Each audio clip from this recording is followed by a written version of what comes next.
Bienvenue à vous sur le plateau d'On se dit tout sur Média 1 TV. C'est un plaisir d'être en votre compagnie. Merci beaucoup d'avoir accepté l'invitation justement de l'émission en tant que téléspectateur. Alors aujourd'hui, nous allons faire le point sur deux sujets. Le premier, la prise de parole en public. Qu'est-ce que c'est exactement?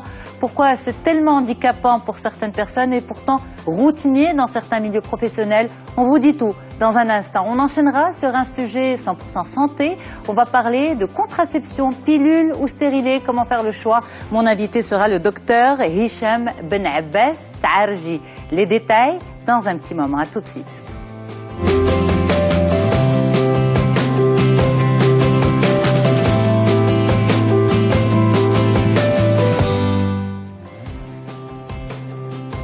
La prise de parole en public, on vous en parle ce matin sur le plateau d'On se dit tout avec deux spécialistes. Younes Lhiaoui, bonjour. Bonjour. Merci d'avoir accepté l'invitation de l'émission.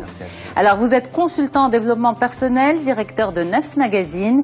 Et Maryam Lehlo, bonjour. Bonjour. Vous êtes consultante, business coach chez Compétences Plus. Merci beaucoup d'être là. Merci à vous. Alors, la prise de parole en public, c'est, on va dire, votre spécialité à tous les deux. C'est vraiment un sujet que vous maîtrisez parfaitement. Vous donnez beaucoup de conférences, beaucoup de séminaires. Et vous formez beaucoup, justement, aussi, beaucoup de profils professionnels. D'abord, la prise de parole en public, qu'est-ce que c'est? Comment on peut le comprendre, Maryam Lehlo? Est-ce que c'est simplement parler devant les gens? La prise de parole en public consiste à communiquer l'essentiel d'une situation face à un public. Donc ça peut être une personne, ça peut être plusieurs personnes. C'est quelque part une activité quotidienne qu'on mène à la fois dans notre vie privée, mais aussi dans notre vie professionnelle, et qui consiste à maîtriser une posture, une respiration, des techniques, et c'est ce qu'on va voir tout à l'heure. Exactement, mais quand vous dites c'est quelque chose que l'on fait naturellement, c'est-à-dire on passe la journée à parler, on parle avec tout le monde, on parle avec nos proches, on parle en milieu professionnel, on parle dans la rue. Est-ce que la prise de parole en public, c'est beaucoup plus poussé que la conversation, la discussion, c'est beaucoup plus que ça?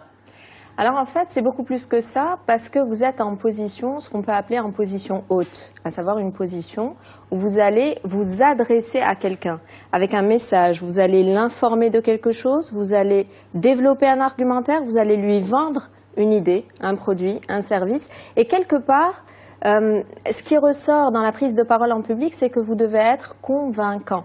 Convaincant, droit dans vos bottes, regardez les gens dans les yeux et leur sourire aussi. Eh ben, merci pour la démonstration. Younes Lhiaoui, vous êtes directeur de la publication de Nafs Magazine. Vous vous êtes penché sur le sujet à plusieurs reprises. Quel retour de la part de vos lecteurs et pourquoi justement, pourquoi cet intérêt pour ce sujet? D'abord, c'est l'une des toutes premières problématiques qui se posent en entreprise. Aujourd'hui, les fonctions se transversalisent, c'est-à-dire des postes où auparavant on était tranquillement dans notre zone de confort, derrière un bureau à produire des rapports et les laisser parler pour nous. Aujourd'hui, on nous demande de les présenter. Des fonctions en ressources humaines ou en finance, en comptabilité par exemple, sont aujourd'hui au même titre que des fonctions marketing ou communication où à cause du manque de temps, par exemple, ou d'autres conditions, on est obligé de sortir de notre zone de confort, sortir des rapports et les faire parler. Et c'est effectivement l'un des tout premiers sujets que Nafs Magazine a traité dès le premier numéro, avec un dossier complet là-dessus. Parce que la problématique est grandissante. Et ce n'est pas une problématique de compétences. Encore une fois, c'est-à-dire on est en face, dans les accompagnements qu'on fait en entreprise, on est en face de top managers qui sont absolument tout à fait compétents dans leurs fonctions, mais dès lors qu'ils prennent la parole en public, c'est un autre contexte, c'est autre chose. Ils ne sont plus dans leur zone de confort, de compétence, ils sont dans une zone d'exposition. Et c'est probablement pour ça que la prise de parole en public est problématique, parce qu'elle nous dénude, elle nous expose au regard des autres, et qui dit regard des autres, dit jugement des autres. Mais quand vous dites elle nous dénude, elle nous expose, mais ce qu'on vient montrer, ce qu'on vient exposer, ce sont nos compétences techniques. Et vous l'avez dit, ça n'a rien à voir avec les compétences techniques. Sauf que ce sont ces mêmes compétences techniques qui sont démontrer. Pourquoi c'est problématique, justement? Alors, justement, c'est un point important à élucider, parce qu'on ne vient pas, dans une prise de parole en public, exposer nos compétences techniques. Nos compétences techniques s'expriment avant la prise de parole en public. Notre travail d'ingénieur ou de comptable ou de marketeur se fait bien avant. Face à un public, on vient exposer nos compétences d'orateur, et c'est complètement autre chose. On n'est pas formé pour ça. Non. On n'est absolument pas formé pour ça. Pour certains, c'est naturel, comme le dit Myriam. Pour d'autres, c'est un véritable travail. D'accord. Alors, justement, Myriam, est-ce qu'il y a beaucoup de demandes? Est-ce que beaucoup de gens viennent vous solliciter pour ces formations de prise de parole en public? Qu'est-ce qu'on vous dit? C'est quoi le problème? Comment ça se manifeste?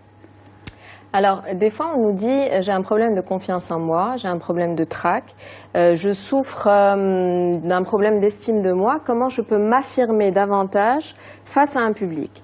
Et bizarrement, vous savez, c'est à la fois le top management, le middle management, monsieur et madame tout le monde qui me dit il y a un moment de ma vie, je m'exprimais très facilement. Et soudainement, je sais plus, j'éprouve le trac, j'ai des moments de silence, j'ai peur de la page blanche en communication orale. Comment je peux faire pour mieux me préparer?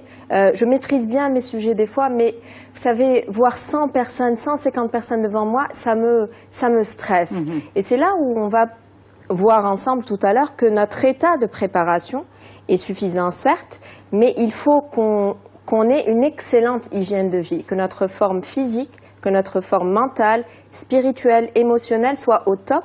Alors, on va pas brûler les étapes. C'est ça qui va nous faire avancer. Voilà, mais on va essayer de comprendre qu'est-ce qui se passe, comment le vivent véritablement ces personnes, parce que certaines personnes nous disent, mais c'est une horreur pour moi, me retrouver devant même dans une salle de réunion avec mes collègues et devoir expliquer, mais je suis terrifiée. Et certaines personnes ne vont carrément pas au bureau le jour où elles doivent faire leur présentation, parce que c'est terrible. Qu'est-ce qu'on vous dit justement? Qu'est-ce qu'on vous rapporte? Alors, vous avez complètement raison, puisque c'est une véritable épreuve physique. C'est-à-dire cette difficulté à prendre la parole en public se vit et s'exprime par le corps. Les mains moites, le cœur qui palpite, on transpire. Ça, c'est physique. Ensuite, il y a la peur qui s'installe, parce qu'on a peur d'oublier ses mots. On a peur de ne pas être à la hauteur, qui est l'une des peurs les plus exigeantes et les plus puissantes chez l'homme. La peur du regard de l'autre, d'être évalué.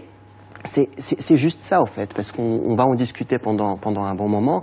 Le centre de la problématique restera l'image. L'image qu'on se fait de soi, qu'on a de soi, et l'image qu'on se donne à travers le regard de l'autre. Parce que lorsqu'on expose, et c'est une problématique qui est quasi 100% professionnelle aujourd'hui. Le problème ne se pose pas chez soi. On communique, comme tu le disais tout à l'heure, avec sa famille et ses amis. Donc face à ses collègues, eh ben, il y a beaucoup d'enjeux. Il y a l'enjeu du patron, il y a l'enjeu des collègues, qu'est-ce qu'ils vont penser de moi, pardon. Et donc, il y a trop de choses qui parasitent le sujet. On vient, en réalité, c'est jamais si important que ça, si on analysait le sujet en soi. C'est un rapport parmi tant d'autres. C'est une présentation, il y en a eu avant, il y en aura après, encore une fois. Mais parce qu'on y met de l'enjeu, on va y mettre le jugement de l'autre. Certains vont aller très loin dans leur tête, ils vont y mettre peut-être l'enjeu de la perte de leur fonction, de leur job. D'autres, ils vont y mettre un enjeu de visibilité, de représentation. Si je présente bien, ça veut dire que je mérite mon poste. Si je présente mal, est-ce que vraiment je suis là où il faut? Enfin, il y a beaucoup de choses qui vont venir parasiter, et c'est précisément ça qui va rendre la prise de parole très douloureuse. Mais justement, on a peur d'être évalué, d'être comme un enfant, en fait. On se retrouve comme si on était... c'est ça? Absolument. C'est l'enfant en soi qui... Mais on garde toujours en nous un enfant intérieur, c'est-à-dire que celui qui exprime nos émotions, nos craintes, nos peurs, c'est notre enfant. Effectivement, vous m'aviez posé la question tout à l'heure, qui vient chez vous? Je vous ai dit différents niveaux, des ingénieurs, des gens qui ont vraiment réalisé des choses fondamentales dans leur vie, qui peuvent se trouver à un tournant, un nouveau poste, une mobilité, une transformation, une prise de poste. Et du coup, ils se disent, est-ce que le costume est grand pour moi? Est-ce que le costume est petit pour moi? Et s'installe le doute. Et c'est là où, peut-être tout à l'heure, on va parler de des techniques pour aider ces personnes-là, chacun selon sa problématique. Parce que vous verrez que les problématiques de prise de parole en public ne sont pas uniques, sont plurielles. Certains vont travailler leur regard, d'autres leur voix, d'autres leur corps, d'autres leur relaxation, d'autres leur dynamisme. Donc à chacun, selon qu'il veut paraître plus vivant, ou plus relax, ou plus convaincant, ou plus humain, va s'adresser à nous en nous disant « c'est ça ma problématique, comment je peux le faire ?» Et nous, dans notre métier, en fait, c'est un métier profondément humain, complexe, à chaque fois, très personnalisé, parce qu'on se doit de rentrer, d'être un miroir des personnes qui nous rencontrent, d'être absolument neutre, donc de ne pas mettre notre carte du monde, nos schémas mentaux dans le cadre de la relation, et de l'accompagner au maximum à être acteur de son changement vers la prise de parole que lui souhaite. D'accord. Même c'est si pas des un formatage. Fois, exactement. Je peux être peut-être pas d'accord avec son côté qu'il veut mettre de l'humain, mais je le laisserai faire parce que c'est son choix. Et je me dis comment je peux lui montrer des voies pour être plus humain, plus proche des gens, moins transpiré dans une prise de parole en public. Alors aujourd'hui, est-ce qu'il n'y a pas une forme aussi de formatage? Je pensais même au discours des grands politiques. Dernièrement, il y avait la campagne présidentielle américaine et les analystes disaient que justement certains gestes, est-ce qu'il n'y a pas ce formatage? C'est trop codifié. Certains gestes étaient récurrents et normaux en fait de la part des politiciens parce qu'ils véhiculent, ne serait-ce que quand l'un ou l'autre montait sur scène, justement, ces gestes, ça veut dire que je connais mon public, alors que tous ces gens ne connaissent pas forcément cette personne-là. Est-ce qu'il n'y a pas trop de formatage aussi, trop de techniques qui circulent? Je suis absolument d'accord avec vous. Alors, ça fait sourire Mariam aussi. C'est peut-être pour ça que les politiques ont perdu en crédibilité, parce qu'ils ont tous à peu près la même gestuelle. Aujourd'hui, on accompagne des gens sur la prise de parole en public en entreprise. On fait plus ce genre de formation-là. C'est complètement démodé aujourd'hui. Ce qu'on demande à nos clients, c'est d'être authentique, au contraire, et ne pas de s'installer dans des espèces d'automatismes, de faire parce que les hommes politiques ou femmes politiques font comme ça, c'est qu'il faut qu'on fasse la même chose. Je voulais quand même rebondir sur un point extrêmement important que tu as évoqué juste avant, en comparant un adulte qui prend la parole en public à un enfant. Oui. Et c'est très très intéressant parce que c'est exactement celle-ci la situation. Vous savez comment le cerveau fonctionne? C'est que face à une problématique, pour la résoudre, pour la dépasser, il fait appel à sa mémoire. Et donc face à un public, on va faire appel à notre mémoire. Et qu'est-ce qu'on va ramener grâce à notre mémoire? Cette situation d'enfant en classe, face à une classe, face à un maître, face à un professeur, où il fallait par exemple réciter une poésie et prouver, parce que là on était vraiment jugé et noté par un professeur. Donc on était dans une situation très embarrassante parfois lorsqu'on n'était pas bien préparé. En tout cas, elle était désagréable. C'est la situation véritablement parallèle à la prise de parole en public, oui, cette récitation de poésie. Pour beaucoup. Ceux et celles qui ne sont pas encore, qui n'ont pas dépassé cette perception-là, sont dans cette démarche-là, bien sûr. On les sort de leur zone de confort. Ils sont bien derrière leur bureau, on est bien derrière nos ordinateurs, on fait de l'excellent travail en termes de livrables. Ce pourquoi je suis payé, je le fais correctement. Et voilà qu'on me demande de venir le présenter à un auditoire. Un auditoire en entreprise, il est rarement neutre. Un auditoire en entreprise, il y a forcément une évaluation. Un accord, d'accord? Vous présentez ne serait-ce qu'un projet à votre banquier, derrière cette présentation, il y a un enjeu. C'est oui, je finance, non, je ne finance pas. C'est un petit exemple, mais vous le transposez à une échelle plus importante, ça prend des ampleurs énormes. Alors lorsqu'on n'est pas entraîné pour ça, on se souvient de l'enfant qui était très mal à l'aise, très gêné, parfois très humilié dans certains systèmes. On s'en souvient de ne pas y arriver. Inconsciemment. On se souvient inconsciemment, mais je vous assure que le corps, lui, s'en souvient de manière extrêmement consciente. Ce côté désagréable, peu d'entre nous ont vécu avec beaucoup de bonheur le fait de réciter une poésie devant une classe et bloquer, et ne pas y arriver. Il y avait souvent des punitions à la clé. Oui. Il y avait souvent des rires d'enfants à la clé. Mais justement, cette façon de réciter la poésie, de ne pas pouvoir écorcher même pas un mot parce que c'est la note qui en prend un coup, on se retrouve aujourd'hui avec des adultes qui débitent un discours sans le vivre, sans le ressentir. C'est un apprentissage, point. C'est pas entrer en contact, communiquer véritablement un message. J'aimerais rajouter un point par rapport à ce que vous avez dit de ces gens qui copient une gestuelle et qui semblent pas du tout associés à ce qu'ils disent. En coaching de prise de parole en public, il est très important d'être cohérent entre le verbal et le non-verbal.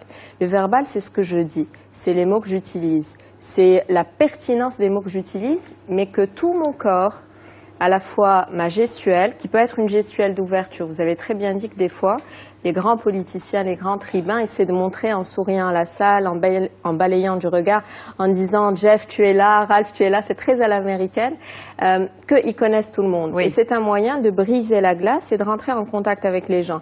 Néanmoins, quand c'est maladroit, quand c'est mal exécuté, ça laisse l'impression de quelqu'un qui est robotisé, qui est mal dans son corps. Des vrais communicants en prise de parole en public ont un corps extrêmement ouvert, ont une posture droite, n'ont pas du tout... On arrange les choses, très bien, je corrige. Et l'ouverture est extraordinaire. L'ouverture, pourquoi? Parce que j'ai pas peur de dire qui je suis, ce que je fais, et je m'expose à vous. Et je vous invite presque, mais même sûrement, à me faire confiance et à croire en ce que je vous dis. Et si je transmets un message de moi à vous, c'est que je vous fais un cadeau et que j'attends que vous aussi, vous me transmettiez un message. Et à travers ce geste, cette ouverture, je peux déjà englober la salle et créer le lien. Mais est-ce qu'il y a aussi une part, pardon de vous interrompre, Malim, est-ce qu'il y a une part on va dire, de l'humain, de la personne, ça, la personnalité, c'est elle au bout d'un moment qui va prendre le dessus. Il y a des personnes qui sont naturellement comme ça, naturellement humaines, naturellement ouvertes, naturellement accueillantes, spontanées et bienveillantes. Mais d'autres personnes qui ont un autre caractère, un autre tempérament. Est-ce que c'est aussi une question de tempérament? Moi j'ai envie de vous dire oui. Et comme on est, moi, Younes et d'autres confrères dans la discipline du développement personnel, je peux vous dire qu'il y a beaucoup de choses qui s'apprennent avec le temps. Prenez une Hillary Clinton qui était première dame et qui était dans l'ombre de son mari et qui était extrêmement timide. Vous allez voir des vidéos, vous allez vous dire c'est pas possible. Elle regarde à peine les gens dans les interviews, elle baisse la tête, elle est courbée, elle semble pas prédisposée pour devenir présidente. Bon, visiblement, les électeurs ne l'ont pas choisie, mais sans doute pas pour ces raisons-là, parce que si vous voyez sa campagne, elle est hallucinante, elle sourit, elle regarde les gens, elle est charmeuse, elle est séductrice dans le bon sens, elle est ouverte aux gens, elle va saluer les gens. Donc, quelque part, je suis fondamentalement convaincue qu'il y a des gens qui, par leur éducation, après ce qui est génétique peut-être, oui, mais très souvent, on trouve que c'est l'éducation des premières années, c'est cette capacité à encourager son enfant, son fils et sa fille à s'exprimer publiquement, à dire la fierté qu'on ressent à sa prise de parole en public, à ne pas à ne pas l'arrêter, à ne pas le couper, au contraire à l'encourager même quand il commet des erreurs. C'est ça qui va déterminer en partie l'adulte plus tard qui osera aussi prendre la parole, quand bien même c'est pas parfait, quand bien même il n'est pas sûr de lui à 100%, et peut-être même oser improviser. Parce que les grands communicants, ils osent aussi improviser. Ils se disent, je me lâche, j'ai des certitudes, et aussi la communication, c'est une grande part d'incertitude. C'est peut-être une question qu'on va me poser à laquelle je n'étais pas du tout préparée. Et alors? C'est ce « et alors ?» Et pourquoi pas? Et si je me plante? Pas peur de prendre le risque, en fait, de... C'est exactement ça, pas peur de prendre le risque, pas peur de ne pas avoir systématiquement une bonne réponse. Dans mon métier, je suis aussi enseignante.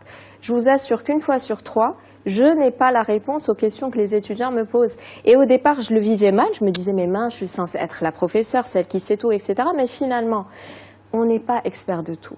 Il y a une actualité qu'on ne maîtrise pas toujours à 100%. Il y a des choses peut-être dans l'actualité, dans les réseaux sociaux, qui nous ont échappé.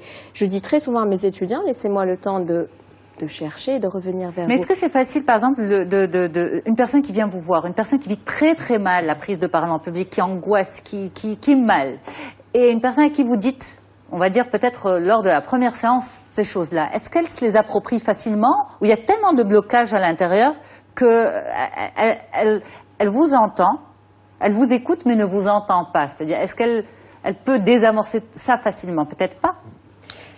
Je laisserai Younes parler. Oui. Ensuite, j'ai des exemples en tête que je partagerai avec vous. Mais voilà, c'est-à-dire que première rencontre, la personne arrive, elle vous parle de son mal-être lors de sa prise de parole et vous dites ça.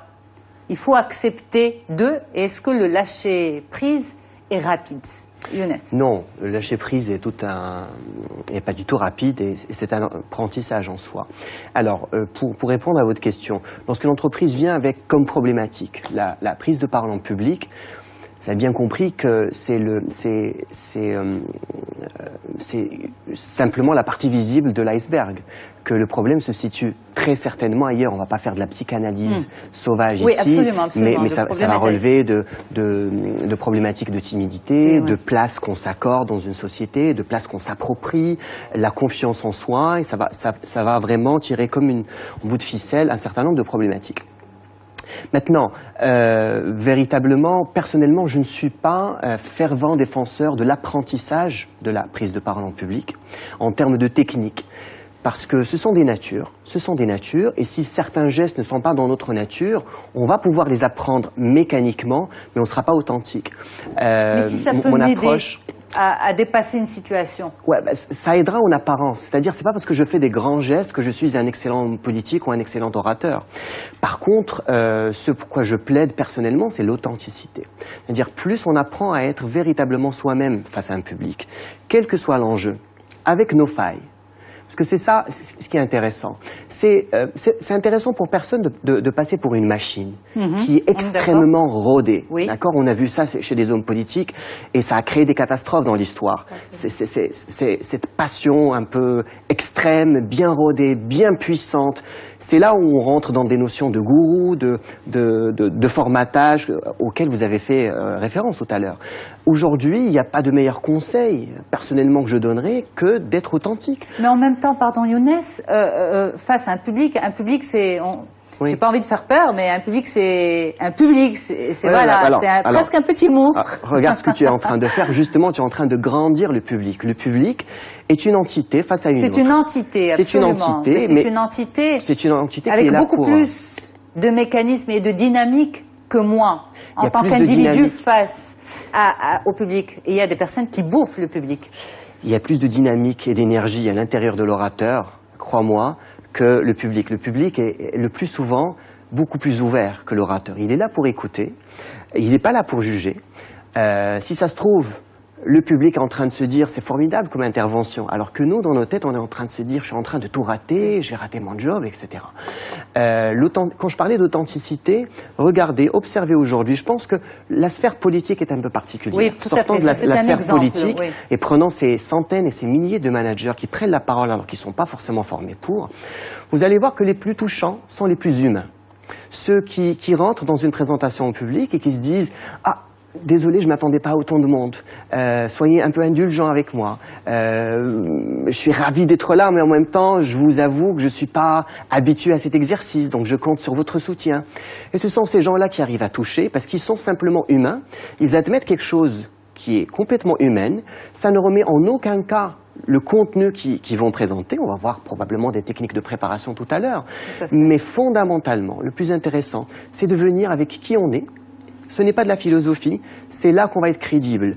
Mais qu'on soit réservé dans la vie réelle et qu'on vient face à un public et qu'on explose tout, ceux qui nous connaissent ne vont pas nous retrouver. C'est une histoire vraiment d'authenticité. Ils ne vont pas nous retrouver, mais en même temps, j'ai une mission à remplir. Myriam, vous en pensez quoi? Alors, je ne vais pas être tout à fait d'accord avec mon ami Younes, pour la simple et bonne raison que il y a des personnes qui ont besoin effectivement à un moment donné de se dépasser. Moi, j'anime très souvent une thématique qui s'appelle le dépassement de soi. Et j'ai vu des gens qui ne sont pas forcément les meilleurs communicants, mais face à un enjeu de performance, de vendre un produit, un service ou tout simplement leur personne à un public, se disent... Là, je mise tout. Ils sont à la recherche de l'adrénaline, ils sont aussi à la recherche de concrétiser. Quand on prend la parole en public, moi je dis très souvent qu'il faut avoir trois choses en tête. Il faut avoir un objectif, ou plusieurs. Il faut avoir de la flexibilité, c'est-à-dire cette capacité de s'adapter à son public.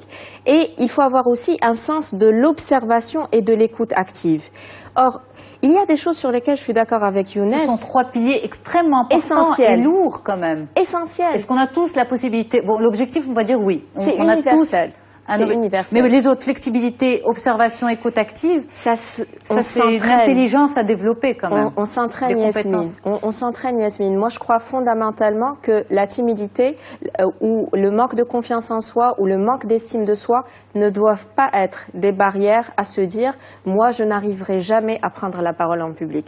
Parce que notre confiance en nous, très rares même beaucoup de gens vont vous le dire, elle n'est pas stable dans le temps. Nous avons tous connu des échecs, des deuils, des séparations, une mauvaise nouvelle. Imaginez, je viens d'entendre une mauvaise nouvelle avant de prendre l'antenne. Bon, en même temps, dans mon mandat de journaliste ou de communicante, je dois rester quelque part dans les clous parce que mon audience, mes spectateurs ne doivent pas souffrir ou ne doivent pas être impactés de ma mauvaise nouvelle. Ok, je suis humaine. Alors, les réactions face à ça peuvent être multiples. Il y en a qui vont pas pouvoir faire quelque chose. Il y en a qui vont le faire, mais tout masquer, le temps de le traiter par ailleurs. Hein, je dis pas, on reste des êtres humains. On est des machines dans des mandats très spécifiques, mais on peut revenir à soi en comité restreint et dire bon là, je n'étais pas très content de moi, là ça va pas. J'ai eu ça le veut dire trac, pour etc. vous, Myriam, ces gestes, ces techniques sont nécessaires. Sont très utiles. C'est des bouées de secours quand même. C'est très utile. Personnellement, j'ai vécu le trac à différents moments de ma vie. Mais j'avais un mandat à remplir. J'étais maître de cérémonie, j'étais enseignante, j'étais coach, j'étais formatrice. Et je le dis très souvent aux personnes que je rencontre. Je leur ai dit, les gens que vous voyez qui remplissent leur objectif, vous ne connaissez pas leur monde intérieur, vous ne savez pas ce qui se passe à l'intérieur d'eux. Donc, ayez confiance en vous et osez. C'est pas forcément les meilleurs, les plus bons, mais c'est ceux qui se disent « je suis là, je suis venu, j'ai quelque chose à transmettre » et finalement, dans leurs valeurs, je veux rajouter juste ce petit point, effectivement, plus vous avez d'empathie, de cœur et une valeur de partage avec les gens, plus vous allez exceller dans votre C'est là où vous vous retrouvez. Et c'est là où je rejoins Younes. Alors, on va marquer une pause et on revient pour les techniques. Justement, ces techniques, c'est très, très important. Younes El-Hiaoui, directeur de Nefs Magazine, consultant développement personnel. Myriam El-Hlo, consultante business coach chez Compétences Plus. On se retrouve dans un petit moment. On va parler aussi contraception avec docteur Hicham Ben Abbas Taalji. À tout de suite.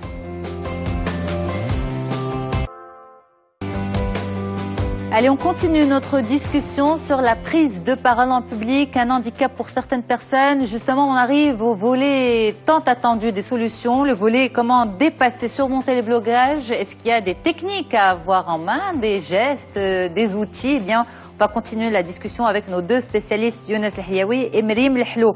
Alors, Younes, on aurait pu penser que vous n'étiez pas d'accord avec Myriam quand elle disait que la technique, les outils sont quand même une bouée de secours pour ces personnes qui sont angoissées, qui sont stressées dans un moment de prise de parole en public.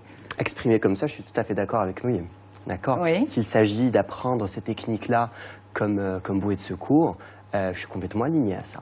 Si ça peut rassurer, chaque élément dans la prise de parole en public qui pourrait rassurer, renforcer, nous aider à nous approprier l'espace et le public, sont la bienvenue, on ne peut pas le refuser.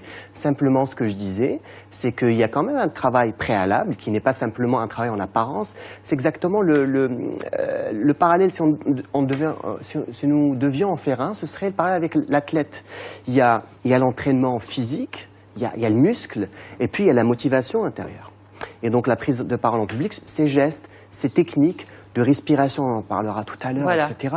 Cette gestuelle qu'il faut avoir, ça justement. Absolument, sont tout à fait nécessaires en termes d'entraînement. Mais si j'ai pas la motivation, si j'ai pas fait un travail de fond, de l'intérieur, si je suis pas convaincu que je suis face à un public de manière tout à fait authentique, d'accord. Quand vous dites ce travail en amont, un travail d'intérêt, c'est quoi, une psychothérapie?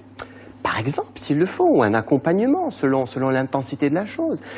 C'est-à-dire que vous n'êtes pas d'accord avec ces personnes qui viennent chez le coach, chez le consultant, demander les techniques, point. Ben non, je ne peux pas être d'accord parce que ça va stimuler, c'est comme un cachet qu'on prend qui va nous stimuler quelques minutes. Une fois qu'on a oublié les techniques, on se retrouve face à quoi? Une fois qu'on ne maîtrise pas les techniques, une fois que les gestes que me propose le coach ne sont pas naturels chez moi, qu'est-ce que je fais? Eh ben, je vais devoir m'adosser et me référer à ma propre confiance en moi, à ma propre authenticité, à ma propre émotion. Et je le redis, les conférences les plus touchantes sont les conférences faites par des êtres humains et non pas par des robots. Parfait. On passe au volet technique, justement. Comment s'outiller? Première chose, vraiment, le b.a.-ba. Alors, moi, je dirais le b.a.-ba, c'est s'entraîner et répéter. Je le dis très souvent à mes étudiants, je dis la même chose aux managers que je rencontre. Quelque chose que vous maîtrisez, qui rentre dans le sang, qui rentre dans vos cellules, c'est quelque chose où vous commencez à être parfaitement à l'aise. Alors, devant un miroir, face caméra, très souvent on filme des prestations, on les filme, on les refilme dans un environnement où se passera la situation, parce que comme ça on se sent à l'aise, ami avec son environnement, ami avec l'audience. On fait même remplir l'audience par quelques personnes qui ne font pas partie des spectateurs du jour J, mais comme ça je rentre, cette scène-là, je la connais, elle me connaît. Et donc, on crée une alliance avec la scène. Et ça me permet, moi, en tant qu'oratrice, vous, en tant qu'oratrice ou orateur, de me mettre en scène et de raviver ma mémoire positive. Alors, la deuxième chose, c'est qu'on a tous des victoires personnelles. Mais certaines personnes ont du mal face au miroir. Certaines personnes ont du mal face à la caméra. Se filmer, se re-regarder, c'est encore plus ce stylo rouge qui sort. Yasmine, je vais vous dire quelque chose. Et c'est là où je rejoins mon ami Younes, la base de la base. Quand on a l'occasion de se faire accompagner, de faire un vrai travail sur soi, c'est d'améliorer le triptyque « je m'aime », mon amour de soi, ma confiance en moi, mon estime de moi, j'ai de la valeur. Il est essentiel, quand on travaille sur soi, de commencer par là. Maintenant, par la suite, il est essentiel aussi de faire la paix avec qui on est, avec son image. Vous réalisez ce que vous venez de me dire, c'est-à-dire vous me dites, je ne me supporte pas quand je me vois, par exemple, et ça nous est arrivé dans certains coachings, dans des média trainings, de voir les personnes faire la moue, faire des grimaces quand ils se regardent. Et là, je pose la question, qu'est-ce qui se passe?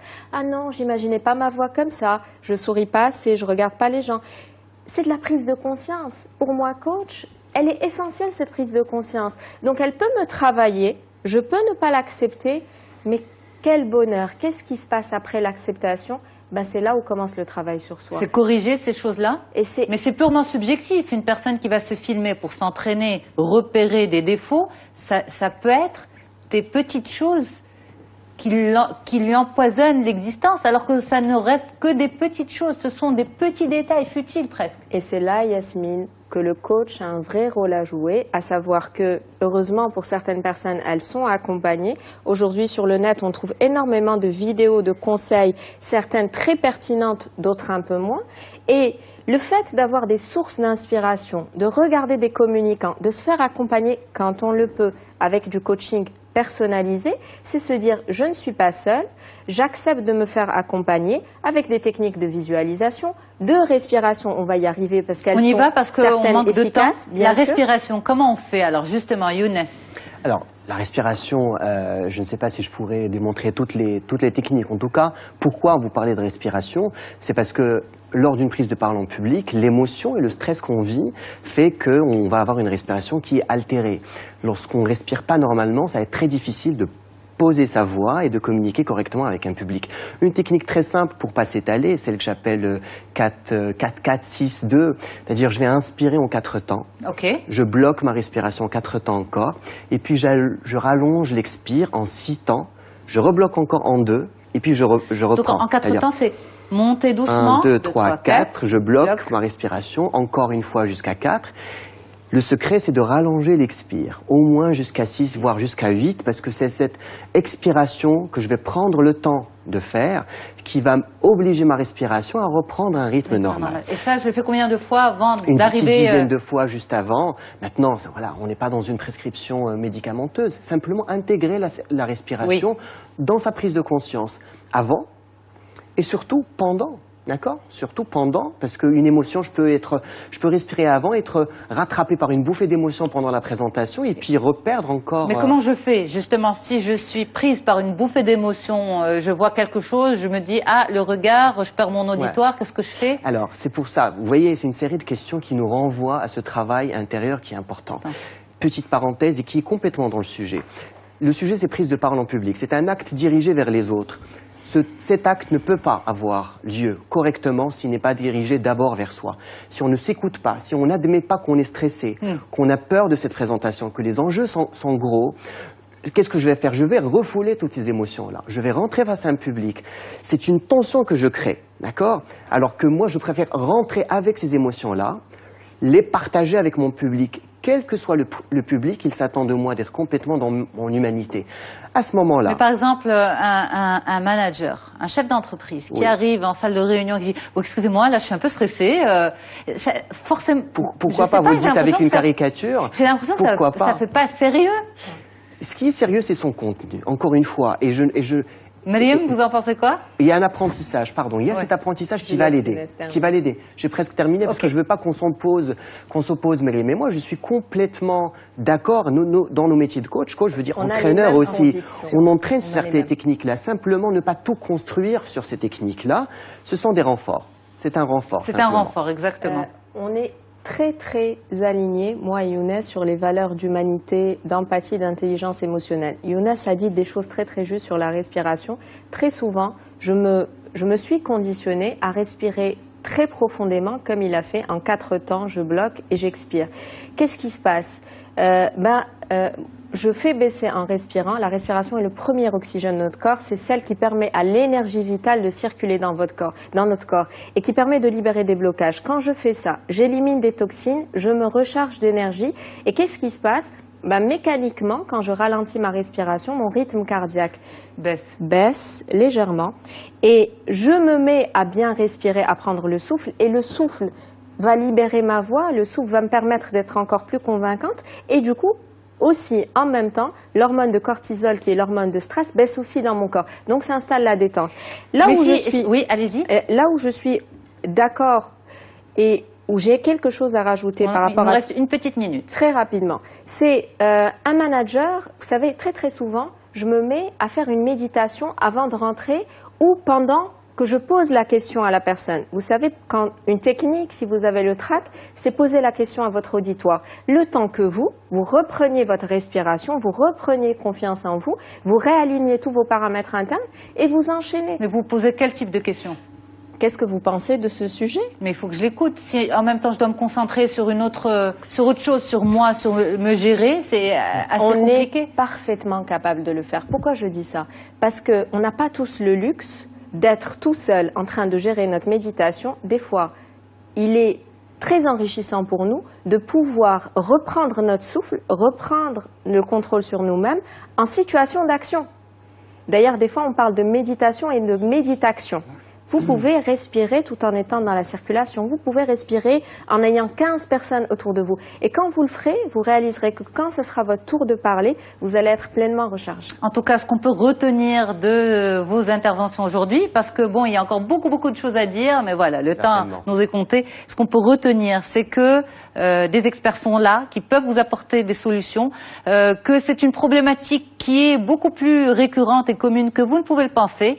Vous n'êtes pas seul dans votre coin. Nous, on est là. On se dit tout est là justement pour penser à vous, pour vous apporter des pistes de solutions avec aujourd'hui Younes Lhiaoui, directeur de Nafs Magazine, consultant en développement personnel, et Myriam Lhello, consultante et business coach chez Compétences Plus. Merci beaucoup à vous.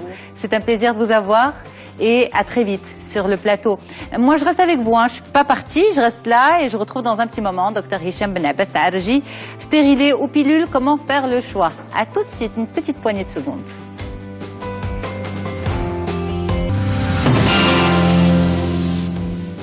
Et on enchaîne tout de suite sur un tout autre sujet. On vous l'a annoncé depuis tout à l'heure. Nous allons parler contraception. Comment faire le choix entre le stérilet ou la pilule, ou comment faire le choix entre les stérilés et les pilules. On en parle aujourd'hui avec vous, Dr Hicham Ben Abbas Taarji. Vous êtes gynécologue à Casablanca. Merci beaucoup d'être sur le plateau d'Onzito. C'est moi qui vous remercie de votre invitation. C'est un plaisir, docteur, de vous avoir. Alors, on va essayer de faire les choses vraiment de façon simple et bien explicative. On va parler de 2 méthodes de contraception, le stérilet et la pilule. Sauf que pour chaque méthode, il existe différents produits. On va commencer par le stérilet. On sait qu'il y en a 2. Il y a le stérilet en cuivre, c'est le classique, le traditionnel, on va dire, et il y a le stérilet hormonal. Alors, comment fonctionne chacun d'eux? Le stérilet est un matériel qu'on met dans la cavité utérine pour empêcher la nidation, pour empêcher que le bébé, enfin l'embryon, puisse se développer. Donc, Avant, il y avait le stérilet en cuivre. Le cuivre lui-même a un deuxième produit, il détruit les spermatozoïdes. Et tout simplement, le stérilet est un corps étranger qui entraîne une réaction inflammatoire dans l'utérus et donc empêche le bébé de se nicher. Le stérilet hormonal est une nouvelle invention, enfin, elle a 10-15 ans, où en plus de cette corps étranger qui entraîne une réaction inflammatoire, délivre un progestatif, ce qu'on appelle le lévonorgestrel, qui va entraîner une atrophie, qui va altérer l'endomètre, le tissu qui remplit la cavité utérine, et donc empêcher encore plus la nidation et surtout diminuer les saignements. Ok, parce que c'est ce qu'on reproche au stérilet en cuivre, c'est beaucoup de saignements. Tout à fait. Le stérilet en cuivre, puisqu'il entraîne une réaction inflammatoire, généralement augmente la durée des règles. Si vous aviez des règles de 5-6 jours, vous pouvez vous retrouver avec des règles de 7-8 jours éventuellement. C'est l'un des désagréments qu'il faut accepter. Et le débit est plus important. Ben justement, parce qu'il y a de l'inflammation. Ouais, mais il faut accepter cela, parce que l'avantage du stérilet, par rapport à la pilule, c'est que le stérilet est comme on appelle ça, une long-lasting contraception. On n'oublie pas le stérilet. Et donc, alors que la pilule, même si elle a une très bonne efficacité théoriquement, il arrive que des femmes l'oublient, leur pilule. Et c'est pour ça qu'elles tombent enceintes. C'est la comparaison entre les deux, on va y arriver, on va revenir à ce point. Mais par exemple, entre le stérilet en cuivre et le stérilet hormonal, dit hormonal, est-ce qu'il y a des contre-indications de l'un ou de l'autre? Est-ce que pour le spécialiste que vous êtes, il y a une préférence pour l'un plutôt que pour l'autre? Juste, le stérilet hormonal n'est pas la panacée. Le stérilet hormonal, les gens ne le savent pas, mais dans 10% des cas, il donne de l'acné. Okay. Donc c'est quelque chose, parce que le lévonorgestrel, le produit qu'il contient, est un progestatif qui donne un peu d'acné. Vous avez 10% d'acné avec le stérilet hormonal. Donc moins de menstruation, voire absence totale de règles. Absence totale de règles aussi. Mais risque de... Mais il y a aussi risque d'acné. Et les autres complications du stérilet, migration ou problème d'expulsion, mais c'est des choses peu fréquentes. Mais maintenant, une femme, je vous l'avais déjà dit lors de la dernière émission, une femme, des fois, veut avoir ses règles, veut avoir régulièrement. Parce que si elle n'a pas ses règles, elle est troublée, elle a peur d'être enceinte. Il faut s'adapter à la dame. Si elle veut avoir des règles régulières, le stérilet hormonal n'est pas la bonne indication. C'est plutôt le stérilet en cuivre? En cuivre, tout à fait. Mais vous, en cabinet, qu'est-ce que vous conseillez le plus? Ça dépend du profil de la femme, de l'âge aussi? Tout à fait. Avant, on disait pas de stérilet. Alors, les complications du stérilet, c'est quoi? Il peut migrer, il donne des règles abondantes, il peut donner des règles abondantes. Avant, il y avait aussi un petit risque infectieux, disons d'environ de 1%. Donc c'est pour ça qu'avant on disait on ne met pas de stérilet à une femme qui n'a pas au moins 2 enfants, pour ne pas lui coller une infection et qu'après elle risque de ne pas tomber enceinte. Okay. Ça, les idées ont évolué, maintenant on le donne à une femme qui a au moins un enfant. En Europe maintenant, ils ont développé des stérilets très petits et ils encouragent même, les recommandations sont pour donner des stérilets à des femmes nullipares, qui n'ont même pas encore eu d'enfant. Je vous dis, c'est les recommandations, moi je n'aimerais pas, moi je mets un stérilet à une femme qui a au moins un enfant, je lui mets. Et on dit que, par exemple, le stérilet hormonal n'est pas justement pour une femme de moins de 40 ans. C'est faux? C'est pas forcément faux, ça dépend de sa pathologie, de quoi elle se plaint. Si elle a des règles abondantes sous stérilet au cuivre, pourquoi ne pas lui mettre? Comment on a découvert le stérilet hormonal? En Angleterre, vous savez, les délais d'intervention sont très élevés, voire 1 an pour enlever une ablation de l'utérus pour tumeur bénigne. Jusqu'à 1 an. Donc ces femmes qui attendaient de se faire opérer, on leur a proposé le stérilet hormonal.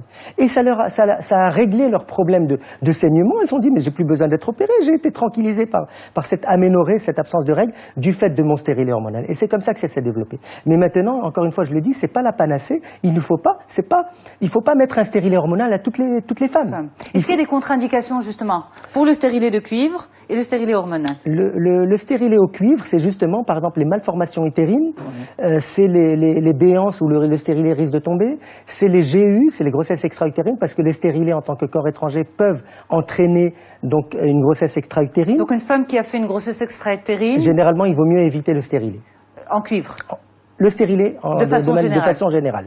Mais par exemple, est-ce qu'il y a une spécificité à l'un ou à l'autre des stérilets qui serait une contre-indication pour les femmes, pour un profil de femme? Non, grosso modo, c'est pas ils partagent, je pense, les mêmes contre-indications, mais c'est le profil. Est-ce que vous voulez avoir des règles ou pas?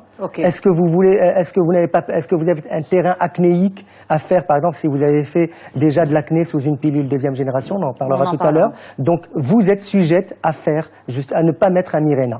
Très bien. Alors, on va parler de pilules. et ensuite on va faire un parallèle entre les deux. Il existe, on le sait, on l'entend, bon, on n'est pas des spécialistes, mais on entend qu'il y a plusieurs générations de pilules. Mais avant de parler des générations, on dit qu'il y a la mini et la micro. C'est quoi la différence? Alors, avant, je vais parler d'historique de pilules. Okay. Les premières pilules dans les années 50, elles étaient à 150-200 microgrammes d'œstrogène. Puis, elles sont descendues, on a parlé des pilules normodosées, c'était à 50 microgrammes. Après les 50, on a baissé à 35 microgrammes, puis à 30, puis à 20. En Europe, microgrammes de quoi? D'œstrogène. D'œstrogène. D'accord. C'était donc, on parlait des œstrogènes, la dose d'œstrogène. Parce qu'à un certain moment, c'était l'œstrogène qui faisait le blocage de l'ovulation et l'efficacité de la pilule. Ok, après, plus il y en a, et mieux c'est. Voilà. Plus il y en a, et plus ça bloque. Et plus ça bloque. Voilà. Mais plus vous avez des effets secondaires. Et qui peuvent être mal tolérés. Des pilules. Maintenant, les pilules normodosées, eh ben, vous avez des nausées, des vomissements. Elle n'est pas aussi bien tolérée qu'une faiblement dosée. D'accord. Après, on a développé de nouveaux progestatifs. Ce n'était plus l'œstrogène qui bloquait, c'était le progestatif qui commence à bloquer. Les progestatifs donc sont passés de différentes générations, première, deuxième, troisième, voire quatrième génération. Et donc, on a même développé des pilules progestatives pures, sans œstrogène, pour toutes les gens qui ont des contre-indications aux œstrogènes. Okay. Le problème quand vous donnez un progestatif pur, c'est que vous ne réglez pas bien votre cycle. Vous pouvez avoir ce qu'on appelle des spottings, des petits saignements, parce que justement l'endomètre est trop atrophié. En fait, les pilules à base de progestatif, c'est ce qu'on appelle les micros. Non. Non, c'est quoi ça? C'est ce qu'on appelle? C'est des... Mais nous, comment on peut se retrouver dans ces appellations? Mini, micro? Là, c'est la dose. Mais si vous voulez, maintenant, les normodosées, il n'y a plus qu'une seule pilule à 50 gamma. Les autres, elles sont toutes mini-dosées, mais c'est devenu la référence maintenant. C'est devenu vous êtes à 20 ou 30 gamma, microgrammes, je veux dire, d'œstrogène. Mais après, la différence, c'est aussi le progestatif qu'elle contient. Très bien. Maintenant, on utilise le plus souvent des pilules entre 20, 30, voire des biphasiques, ce qu'on appelle avec deux dosages différents, 30 ou 40 gamma ou 40-30 gamma. Donc on a beaucoup de choix de pilules. Mais maintenant, encore une fois, chaque femme, comment elle va tolérer sa pilule? Vous pouvez bien tolérer une pilule à 20 gamma et ne pas bien tolérer, et vous la donnez à votre voisine ou à votre sœur, ce qu'il ne faut pas faire, justement parce que elle ne va pas la tolérer. Et pourquoi, justement? Parce que le métabolisme de chacun est différent. Il y a 20 gamma, il y a 30 gamma dans la pilule, je dirais, mais votre corps va peut-être absorber 20 ou 25 et non pas comme l'autre dame. Okay. Donc c'est pour ça la pilule est quelque chose d'individuel. Moi, mes patientes, quand je leur prescris une pilule, je vous dis c'est pas la meilleure. Je pense que c'est celle-là qui va vous déclencher, mais sinon, quand vous allez revenir, vous allez me dire je la tolère bien, je la tolère pas bien, éventuellement je change. Mais sur quelle base, sur quel principe, justement, un gynécologue conseille une pilule?